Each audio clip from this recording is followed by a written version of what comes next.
सबका बहुत स्वागत इंडिया न्यूज पर। और क्योंकि देखिए आज का दिन काफी अहम है, काफी महत्वपूर्ण है। लोकतंत्र के इस महापर्व को लेकर उत्साह, जो पहली तस्वीर हमने दिखाई दर्शकों को, आपको हमने दिखाई कि महिलाओं की कतार पश्चिम बंगाल में देखिए बहुत ज्यादा इस वक्त नजर आ रही है। कतार में महिलाएं सबसे ज्यादा खड़ी हुई हैं। इस तस्वीर पर सबसे पहले तो आपसे रिएक्शन चाहूंगी, विपिन सर।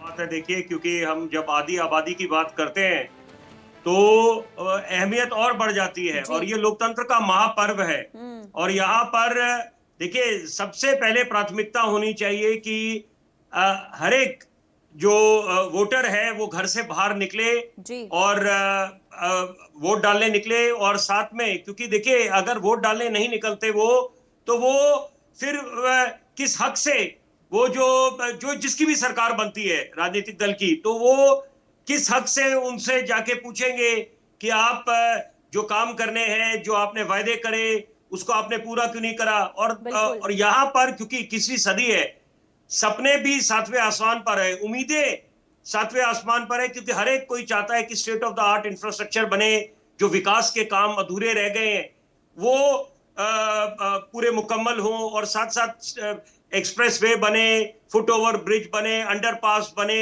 सबवेज बने, और शिक्षा का स्तर अव्वल दर्जे का हो, स्वास्थ्य का स्तर अव्वल दर्जे का हो।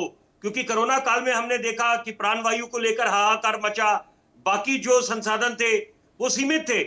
लेकिन यहां पर अब क्योंकि दोनों राज्यों की बड़ी अहमियत है, कोलकाता की में बात करें, पश्चिम बंगाल और साथ में तमिलनाडु, इनकी जो अलग अलग विधानसभा क्षेत्र है, तो यहां पर आज बिल्कुल निश्चित बात है कि महिलाएं जब बढ़ चढ़ कर लोकतंत्र के महापर्व में अपनी भूमिका निभाती है तो बहुत अच्छा संदेश जाता है, बहुत प्रेरणा मिलती है। तो ये एक बहुत अच्छी बात है कि अगर शुरुआती दौर में ऐसे महिलाएं आगे आ रही हैं तो निश्चित बात है प्रेरणा मिलेगी कि बाकी पुरुषों को भी प्रेरणा मिलेगी कि आप भी अपने घर से बाहर निकले। मैं थोड़ा यहाँ पर रोकना चाहूंगी, ये तस्वीर सामने आ रही है चिदम्बरम जो पहुंच चुके हैं वोट डालने के लिए। और देखिए अब ये तस्वीर बहुत ज्यादा अहम हो जाती है, आम हो खास हो, और हर कोई ये चाहता है कि पहले मतदान होना चाहिए, और ये बहुत बड़ा संदेश है। चिदम्बरम यहाँ पर पहुंचे हैं, मतदान केंद्र, वोट डाल रहे हैं यहाँ पर, और यहाँ से संदेश लेने की जरूरत है कि हर कोई अपनी भागीदारी को समझता है, और बड़े बड़े दिग्गज अपने मत का इस्तेमाल यहाँ पर आज करते हुए नजर आएंगे।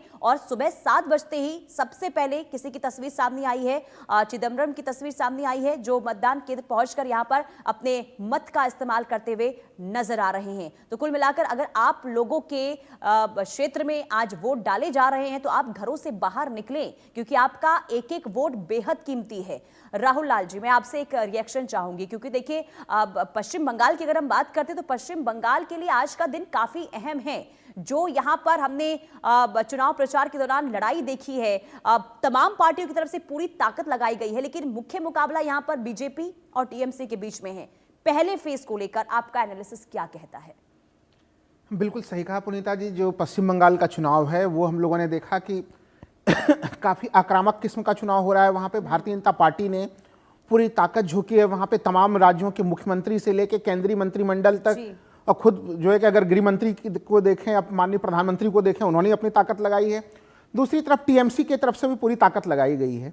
और अगर हम लोग देखें कि दोनों के बीच में वोट प्रतिशत का जो मामला है, वो प्रतिशत जो है कि पहले जैसे 10% का अंतर दिख रहा था, फिर वो कभी 8% का अंतर दिख रहा है, तो और उसके बाद फिर एसआईआर जैसी प्रक्रिया भी हुई है वहाँ पे जी। तो उस जगह पे एक एक सीट को लेके बड़ी जो है कि जबरदस्त पुनीता जी रस्साकस्सी वाली स्थिति है। क्योंकि अभी मैं पश्चिम बंगाल होके मैं आ रहा हूँ, तो मैं कह सकता हूँ कि जो चुनावी लड़ाई है बड़ी जो है कि आसपास और कठोरता वाली लड़ाई चल रही है वहाँ पे।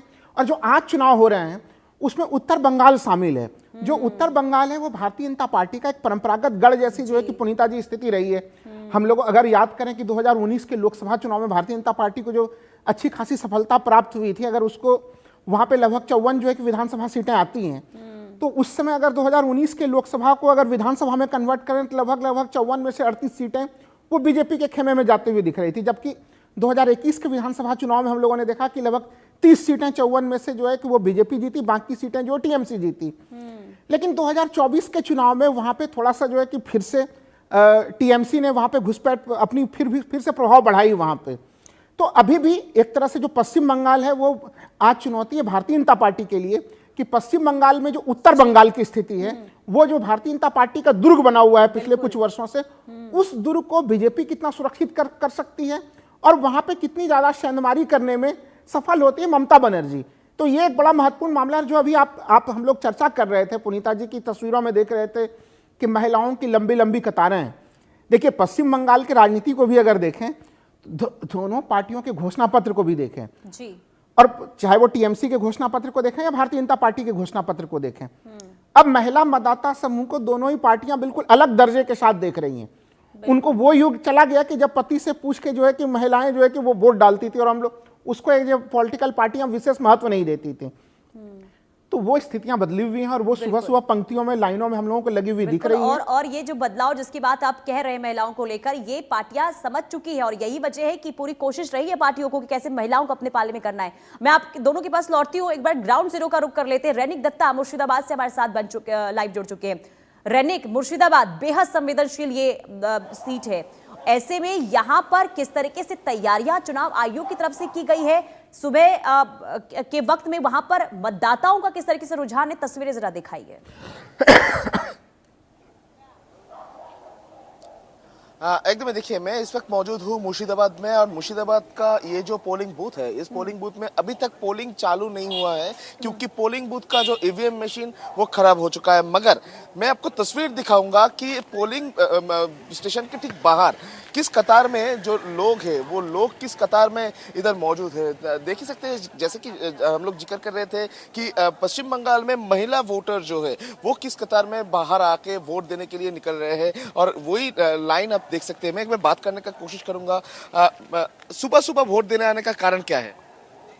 সকাল সকাল দিলে বাড়ির কাজও পাবা, রোদের তাপ দাঁড়িয়ে থাকতে পারবো না তো। क्या वजह से? हाँ, मैडम, कौन सा इशू इस बार सबसे इम्पोर्टेंट लग रहा है? ইস্যু এসআইআর হতে পারে, কারণ ऐसा यार हो सकता है। मैडम, क्या लग रहा है कि कौन सा मुद्दा इस बार सबसे इम्पोर्टेंट है? एशआईआर ऐसा यार बहुत इम्पोर्टेंट है। सुबह सुबह महिला लोग इतना सारे इधर क्या ऐसे ही आते हैं? हाँ, सुबह सुबह आते हैं, घर का काम भी होता है, धूप भी बहुत है इस पुल में, तो इसी वजह से लोग बहुत जल्दी आ जाते हैं। मैडम, एसआईआर के साथ साथ और क्या क्या मुद्दा हो सकता है महिलाओं के लिए? वो तो मालूम नहीं। एसआईआर ही मालूम है। इस बार एसआईआर के चलते हम लोग वोट इस बार बहुत जरूरी है सबके लिए। हाँ, तो हम लोग आगे सुबह सुबह। मैडम, कौन सा इशू सबसे इम्पोर्टेंट है? एशआईआर। एसआईआर। हाँ हाँ हाँ एसआईआर के मुद्दे के ऊपर वोट हो रहा है। हाँ, हो रहा है, क्योंकि एक घर में 6 वोट है, उसका अंदर में लग रहा है कि 2 वोट आ गया और 4 वोट बाद चली गया। इसी का वजह से हमरा जल्दी जल्दी आ गए वोट देने के लिए, क्योंकि वोट एक बार बाद जाने से लग रहा है कि जो पूरा वोट चला गया, इसीलिए हम लोग जल्दी जल्दी आ गए हैं सुबह सुबह। क्योंकि बहुत धूप, यहाँ तो कोई ही नहीं है, ऊपर छत भी नहीं है, जो बाहर खड़ा है रास्ता के ऊपर। 7 बजने के पहले हम लोग आ गए हैं। मैडम, एसआईआर मुद्दा है कि और भी कोई मुद्दा है? কোন কোন বিষয়গুলোকে মাথায় রেখে ভোট দিতে এসেছেন? ভালোর জন্য। डेवलपमेंट का बात, কোন কোন বিষয়গুলোকে মাথায় রেখে ভোট দিতে এসেছেন? আমার এসআইআর আছে। एसआईआर। मैडम, कौन सा इशू इम्पोर्टेंट है? ছেলে মেয়েদের শিক্ষা ব্যবস্থা, মেয়েদের সুরক্ষা, এই সমস্ত কিছুই। एडुकेशन और उसके साथ महिला कुल सुरक्षा। मिलाकर देखिए, अब तक जो आपने महिलाओं से बात की है रैनिक, इसमें एसआईआर का मुद्दा सबसे ज्यादा निकलकर सामने आ रहा है। लेकिन रैनिक, जरा एक छोटा सा जवाब दीजिएगा, कितना समय लगेगा? ये जो वोटिंग की प्रक्रिया अभी बंद है, कब तक शुरू हो पाएगी?